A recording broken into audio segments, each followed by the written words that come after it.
अस्सलामुअलैकुम दोस्तों, मैं इसरार आज आपको बताने जा रहा हूं कि आपके बच्चे का एडमिशन प्राइवेट स्कूलों में दिल्ली सरकार के द्वारा जो आप ईडब्ल्यूएस या डीजी कोटे के तहत भरा था, तो उसका नाम निकला या नहीं निकला, आप कैसे चेक करें। तो आप मेरे साथ बने रहिए और देखते रहिए इस वीडियो को। देखिए, आप इसमें आ जाएं। सबसे पहले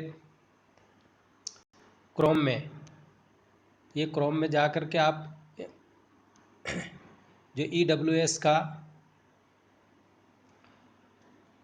आप ये देखिए, ये पेज खुल करके आ गया। इसमें ईडब्ल्यूएस एडमिशन ये लिखा है, इस पर क्लिक मारें और उसके बाद दोस्तों ये देखें, ये बड़ा कर दिया मैंने।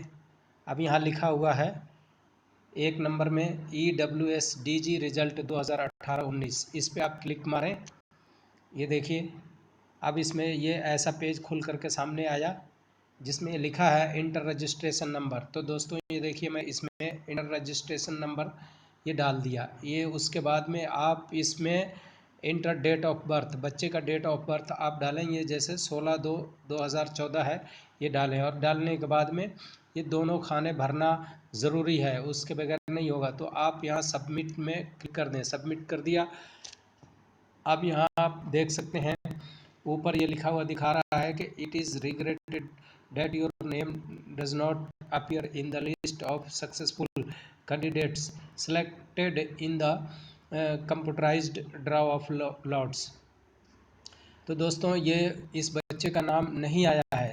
तो जैसे आपके भी बच्चे का नाम नहीं आता है तो घबराने की ज़रूरत नहीं है। फिर इसके बाद एक और कट ऑफ निकलेगा, उसके बाद तीसरा कट ऑफ भी निकलेगा, हो सकता है उसमें आ जाए। तो आप इंतज़ार करें थोड़ा सा और सब्र रखें। ऊपर वाले ने चाहा तो नाम आ ही जाएगा। और इसी तरह आपको चेक करना है, और अगर नाम आ गया तो यहाँ पर उसका बच्चे का नाम आ जाएगा। और इसी के साथ मैं ये वीडियो ख़त्म करता हूँ। दोस्तों धन्यवाद आपका वीडियो वॉच करने का। फिर मिलेंगे अगली वीडियो में।